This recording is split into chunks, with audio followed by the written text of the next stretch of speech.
নমস্কার, আমার হেসেল.com থেকে আমি মধু বলছি।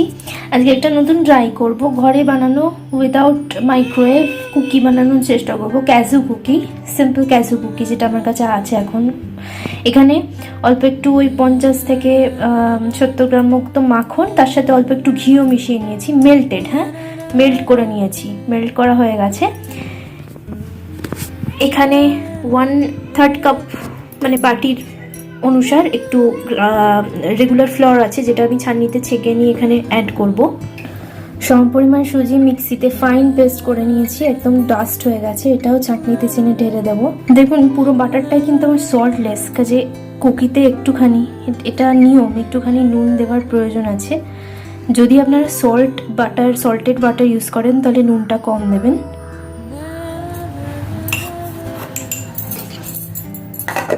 এবার দেবো পাউডার সুগার।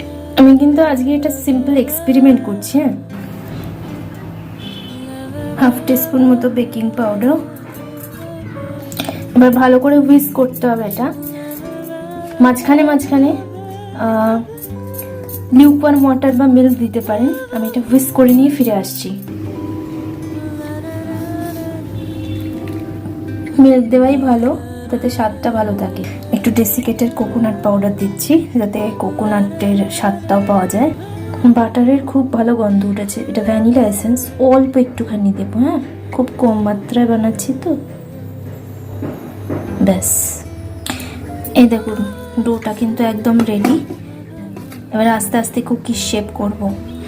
দেখুন হাতের মধ্যে একটুখানি তেল বা ঘি লাগিয়ে ওই ডোটা থেকে অল্প অল্প ছোট ছোট করে কেটে 8টা-9টা কুকি, একটা বাকি রয়ে গেছে রাখতে পারিনি, এগুলোকে এরমভাবে গড়ে নিয়েছি। আর পেস্তা আর কাজু অল্টারনেটিভলি দিয়ে সাজিয়ে নিয়েছি। এই যে অ্যালুমিনিয়ামের পাত্রটা দেখছেন, এইটার উপরে বাটার পেপার দিয়ে তেল দিয়ে একটুখানি ব্রাশ আপ করে নিয়েছি চারিদিকটা, আর এইভাবে রেখেছি। আর এই যে নকশাগুলো দেখছেন, এগুলো সিম্পলি আমি এই যে পিলার, ছুরি আর চামচ ইউজ করে করেছি, আর কিচ্ছু না। আমার কাছে কোনো ছাঁচ বা কিছু নেই, করার দরকারও পড়ে না, ন্যাচারাল জিনিস দিয়ে হয়।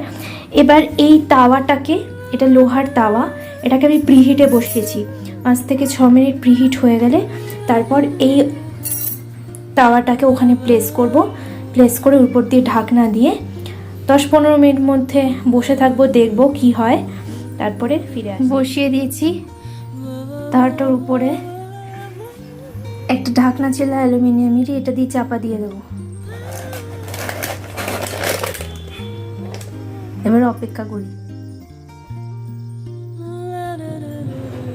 তো আমার কুকি একদম রেডি। ওকে, 8টা কুকি আছে। আমার হেসেল.com থেকে আমি মধু আজকের মতো বিদায় নিচ্ছি। অন্য কোনো দিন অন্য কোনো একটা রেসিপি নিয়ে ফিরে আসবো।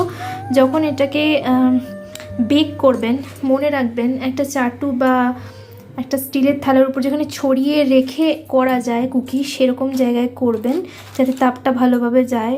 পরিমাণ, তাপ এবং অন্যান্য ইনগ্রেডিয়েন্টস সব কিছুর উপরে বেকিংয়ের জিনিসটা নির্ভর করে। আর পারফোরেটেড কোনো জিনিস দিয়ে চাপা দেবেন, অনেক বেশি পারফোরেশনের দরকার নেই, কারণ যে ময়েশ্চারটা সেটা বেরোনোর দরকার আছে। ঠিক আছে, তো হয়ে গেছে আমার কুকি তৈরি, আমি সফল।